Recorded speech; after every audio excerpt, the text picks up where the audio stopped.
माने अधिवक्ता हैं। फारूक भाई, आपका स्वागत और धन्यवाद हमारे साथ जुड़ने के लिए। तो सब लोग ये जानना चाहते हैं कि कल सुप्रीम कोर्ट में क्या हुआ, सुप्रीम कोर्ट से कैसी टिप्पणियां दी गई, ये पूरा केस क्या है, और ये जो बुलडोजर जस्टिस है पूरे पैन इंडिया फैला हुआ है, लीगल फ्रेटर्निटी को आप रिप्रेजेंट करते हैं, आप थोड़ा सा इस पर रोशनी डालें। धन्यवाद ब्रजेश भाई। लीगल फ्रेटर्निटी से तो मैं हूँ, उससे पहले मैं देश का नागरिक भी हूँ और मुझे लगता है कि मैं कंसर्न सिटीज़न हूँ। एक बहुत बड़ी प्रॉब्लम है, जैसा मेरे अभी दोस्त जो भाजपा के प्रवक्ता हैं वो ये कह रहे थे कि हम लोग चिन्हित करते हैं जब भी, और आपने उनसे एक अच्छा सवाल पूछा कि क्या वो एफआईआर के बाद ही वो चिन्हित होना शुरू होते हैं। डेमोलिशन कहा जाता, जहाँ तक मामला है तो डेमोलिशन क्राइम से जोड़ना आर्टिकल 21 जो कि आपका फंडामेंटल राइट है, मौलिक अधिकार है, आर्टिकल 21 का सरासर वायलेशन है एन नंबर ऑफ जजमेंट्स है। ये कोई बुलडोजर जस्टिस की जो बात आज की जा रही है या जो सुप्रीम कोर्ट ने अभी प्रोसीडिंग्स कल हुई और फिर अगली तारीख रखी है, इसके पहले के भी एक छोटा सा इतिहास है। हाँ, पर उस वक्त क्या होता था कि ये इतना इस चीज़ों को ग्लैमरस तौर पे प्रेजेंट नहीं किया जाता था, अब जैसा प्रेजेंट किया जाता है, चेस्ट थम्पिंग। अब है क्या कि कल सुप्रीम कोर्ट ने क्या बोला, सुप्रीम कोर्ट ने ऑनरेबल जस्टिस गवई ने एक रिमार्क दिया कि अगर वो आदमी जो कन्विक्ट है, जिसको सजा हो गई, उसका भी आप घर नहीं तोड़ सकते। नहीं तोड़ सकते, नहीं तोड़ सकते। घर तोड़ने की एक अलग प्रक्रिया है। आप एक बात बताएं ब्रजेश भाई, एक किसी के परिवार में एक आदमी पे कोई जुर्म साबित हो जाता है तो क्या उसके सारे परिवार की गलती है? उसके परिवार के घर को तोड़ दिया जाएगा। अब रही बात डेमोलिशन की, तो डेमोलिशन पे एक बहुत सिंपल सा मैटर है। आपने बहुत अच्छी बात बोली कि उत्तर प्रदेश में लोग फाइलें बनाने में माहिर हैं, लेकिन मैं आपको ये भी बताऊं और आपके माध्यम से आपके दर्शकों को जी, कि जब भी फाइल में बैक डेटिंग की जाती है तो वो पकड़ में आ जाती है। चोरी की एक खास बात है, बहुत दिन तक छुप नहीं पाती, पकड़ जाती है। सुप्रीम कोर्ट ने क्या बोला, सुप्रीम कोर्ट ने और भी उसमें रिमार्क दिए। सुप्रीम कोर्ट ने कहा कि ये सिर्फ लीगल प्रोसेस को ही बाईपास नहीं करता, ये जो बुलडोजर जस्टिस है, माफ कीजिएगा ये शब्द मुझे बहुत बुरा लग रहा है, हाँ, इसको as a lawyer, student of law ये बोलने में, लेकिन ये भी सुप्रीम कोर्ट ने बोला कि सिर्फ ये बाईपास ना करके बल्कि जो प्रिंसिपल्स ऑफ ड्यू प्रोसेस है उसको डिसरिगार्ड कर रहा है। आर्टिकल 21 में फेयर ट्रायल की एक जो मौलिक अधिकार है जो प्रदत्त है भारत के हर नागरिक को, उसका वायलेशन है। रूल ऑफ लॉ क्या कहते हैं ब्रजेश भाई? रूल ऑफ लॉ ये कहता है एक देश में कानून का एक सिस्टम है। देश में कानून क्या है कि अगर किसी पे कोई मुकदमा होता है तो उसको प्रिजम्पशन ऑफ इनोसेंस माना जाता है, यानी जब तक उस पे मुकदमा साबित नहीं हो जाता जब तक वो इनोसेंट है। कुछ अपवाद हैं उसके, कुछ कानून है जिसमें ये अपवाद है जहां पे बर्डन रिवर्स है।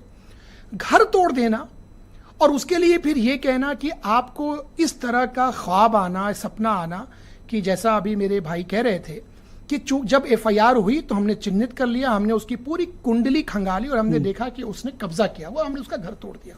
तब एक सवाल आता है जो सब समाज पूछेगा, कब्जे की जमीन को खाली कराना सरकार का दायित्व है और इस पर किसी को कोई विरोध नहीं होना चाहिए, लेकिन क्या ये रिलेशन करना, अब होता क्या है ब्रजेश भाई, एक हीनियस क्राइम होता है। मैं एक हीनियस क्राइम की एग्जांपल देता हूं। मान लीजिए एक रेप का केस होता है, एक मुकदमा दर्ज होता है, मुकदमा दर्ज होने के बाद उसका घर चिन्हित होता है, उसका घर तोड़ दिया जाता है, अवैध निर्माण, अवैध निर्माण।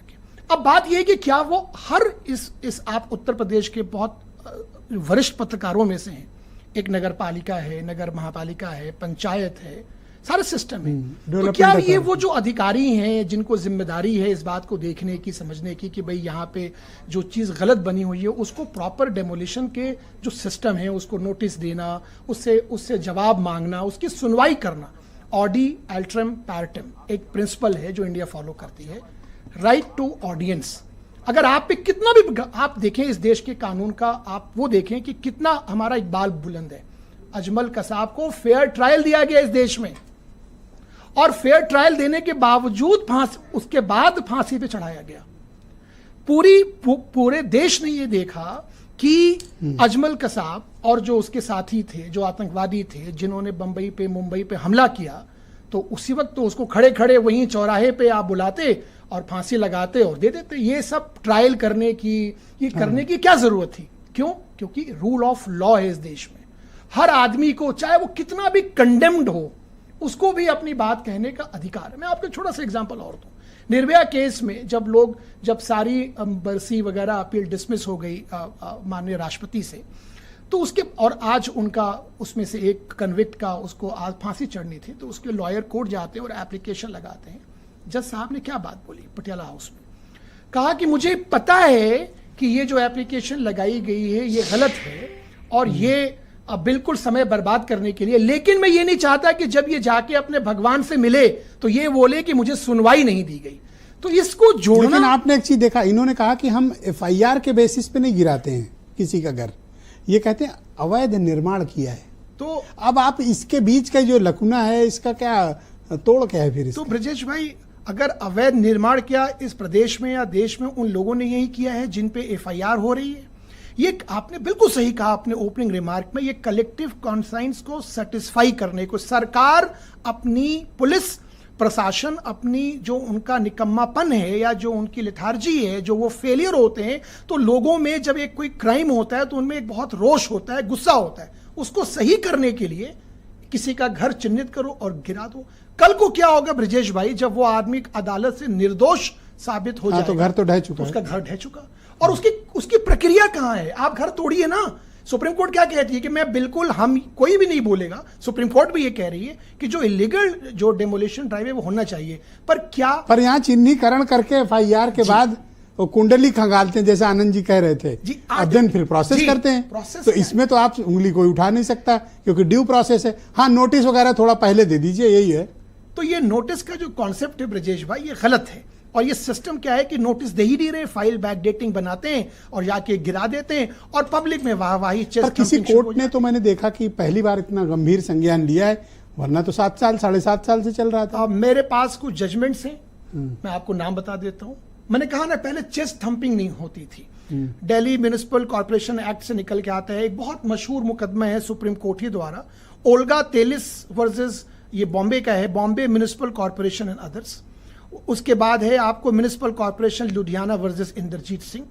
फिर सुप्रीम कोर्ट ये कहती है कलेक्टिव पनिशमेंट का कोई कॉन्सेप्ट नहीं है इस देश में। ओके, कलेक्टिव पनिशमेंट नहीं। अगर आपने जुर्म किया है, देखिए सिविल लायबिलिटी में क्या है, अगर मैंने कोई कर्जा लिया और मैं नहीं रहा इस दुनिया में, तो वो कर्जा की जो एग्जीक्यूशन होगा वो मेरे बच्चों पे, मेरी संपत्ति पे, मेरे परिवार पे आएगा। क्रिमिनल लायबिलिटी में मैं अगर खत्म हो गया तो मेरे साथ वो क्रिमिनल एक्शन भी अबेट हो गया। ये एक कॉन्सेप्ट है जो मैं समझना मतलब होगा। किसी का घर नहीं गिराया जाता, घर नहीं गिराया जा सकता, किसी का प्रतिष्ठान नहीं गिराया, बिल्कुल नहीं गिराया, और अगर गिराया जाता है तो इलीगल है, बिल्कुल। और अगर उसका मकान वाकई में अवैध बना है और आप गिरा रहे हैं अब, तो सबसे पहले देखिए अभी फतेहपुर में गिर गया 25 करोड़ का मॉल, उसका उस पे ब्रजेश भाई एक बहुत सिंपल सवाल है। अगर चिन्हित करते हैं एफआईआर दर्ज करने के बाद ही कि वो आपने पाया कि उसका घर गलत था और आपने सब नोटिस वोटिस बना ली और आपने डिमोलिश कर लिया, क्या आपने उस अधिकारी के, उस जोनल जो भी वहां पे म्युनिसिपल कॉर्पोरेशन, आपने क्या उस पर कोई दंड निर्धारण किया, उस पर कोई आपने एक्शन लिया कि उसके रहते कैसे अवैध निर्माण हो गया? बस्ती गिर गई, कुछ नहीं हुआ। ओके, प्रियंका गुप्ता।